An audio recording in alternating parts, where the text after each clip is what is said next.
You're not going to believe this. A woman said, my boyfriend's cancer battle is ruining my mental health, so I left him. Let's talk about it.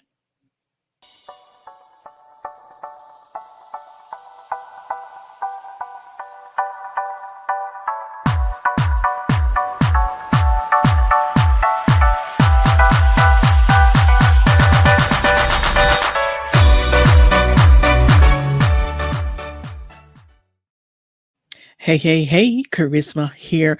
Welcome back to Charisma Daily. If you're new around here, hello. So, this woman was dating a guy and he was diagnosed with cancer. So, she left him. She said that his mental health, his cancer battle, was ruining her mental health. Let's get into it. Let's get into this. I'm going to share with you. It says here, according to Yahoo's News, leaving my boyfriend after his cancer diagnosis was the best thing for both of us. A woman, and now she left him, and now she is running the London Marathon for her ex boyfriend after admitting she left him because she couldn't cope with his cancer battle. Danielle Epstein, 32, says, I felt like the most awful person leaving somebody because they have cancer. Her ex, Jel Friesen, was diagnosed with a grade 4 medulloblastoma in September 2022 when he was 37. The couple was buying a house in London when Jel, who works as a Google software engineer, suffered dizzy spells and vomiting. He was diagnosed, and Jel had to relearn to walk after an operation and also had radiotherapy and chemotherapy. The tumor type is so rarely seen in adults, it is among the least well understood, and the prognosis is variable. Physics teacher Danielle experienced panic attacks, and her mental health plummeted, so they split up. Okay, let's pause right here.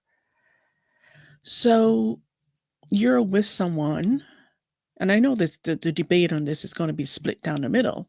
Some people are going to think, well, she did the right thing. She had to preserve her own mental health. Some people are going to say, well, she left him in the middle of a crisis. They were actually going to purchase a house together, which means that they were building a life together. It wasn't like, a casual dating. It was serious.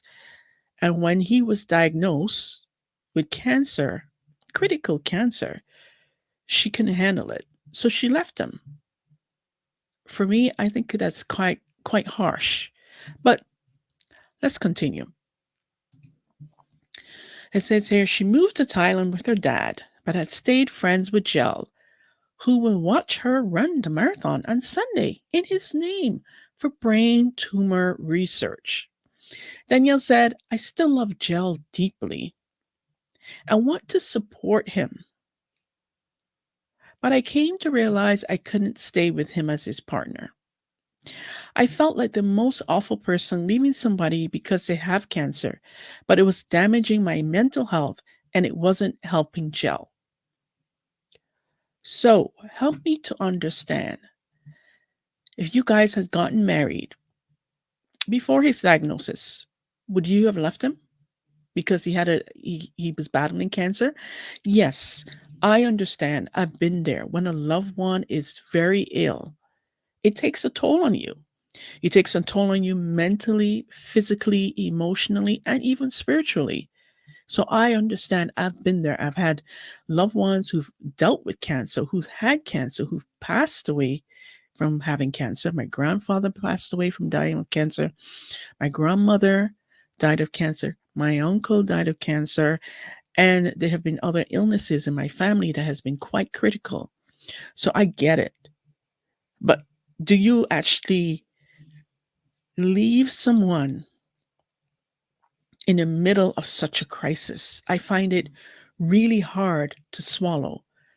I can see myself, even though it's hard and it's stressful and it's all the things, you know, During my situation, I found a way to cope. So why couldn't she have done the same? Why couldn't she have found ways to deal with the mental health issues and the emotional issues like most people do? Can you tell me that? Because I don't understand it. And she leaves to go to Thailand with her dad. Says I still love Gel deeply and want to support him. But if you truly love him and you really wanted to support him, you would have been there. You would not have left him in the middle of a crisis like you did. And now she wants to run a marathon in honor of him. Why? To me, if you're going to run a marathon, just run a marathon. Don't make it about him. Because if it was really about him, you would have stayed. You would have stayed and supported him the way that anyone that truly loves someone would have done. But hey, so it goes on to say that we we're still figuring things out and finding ways to continue our relationship as friends. Our whole lives came out from under us. We are on a certain path to a certain future, and within one day, we knew it wasn't going to work out like that anymore. I was so worried and devastated. I couldn't sleep or eat. I was having panic attacks and was in so much medication to sort myself out. I just couldn't function. Well, what do you think about him? And this is a picture of him here. The UK is not a developing nation. We should be scientifically innovative, but treatments haven't changed in decades, and we seem to be behind other countries and advances they have made. We desperately need more research and trials to develop better treatments. In August, after numerous consultations with GPS and ineffective treatments for an ear infection, the vomiting became much worse. Jal went for a private MRI scan using his health insurance with Google, where he works as a software engineer. The mass was discovered and he was booked into surgery in September, after which it transpired the tumor was cancerous. The surgery left nerve damage, which resulted in plasty to the right side of his face and a splint, which caused double vision. He can't he also can't fully close his eyes and must use eye drops and ointments constantly. Danielle said, I felt so helpless watching all of this unfold, so I knew I had to do something. Really. And here she is. She's running a marathon in honor of him. I am not a runner, but Jell has done marathons before, so I thought it would be a challenge for me and a nice tribute to him, and it felt like something to aim towards. I won't be fast, but I'm determined to get around. Training has been tough physically and mentally. Just keep going when you're so bored. It's challenging. But I have the best motivation. If Jell can go through all of this, then I can run a marathon. So, if Jell can go through all of this, she can run a marathon. To me, you can stay with the man, support him while he needed you the most critical time. Now you want to run a marathon in honor of him? Why? And why even make it public? Just run your marathon. You don't need to make it in honor of him when you're already abandoned him when he needed you the most. And now why are you using it for publicity? Is this a publicity stunt? Because it feels to me like it is. We don't need to know. You can go and run your marathon. And even if you wanted to keep him close to your heart after all of this, why does the world need to know now since you abandoned him when he needed you the most? To me, it sounds very like a publicity stunt. That's my opinion. Anyways, let me just wrap this up. It says, Jill said, I'll be there on the day to cheer Danielle on. I think it's incredible what she's doing. When she said she was going to do a marathon, I must admit I had many doubts.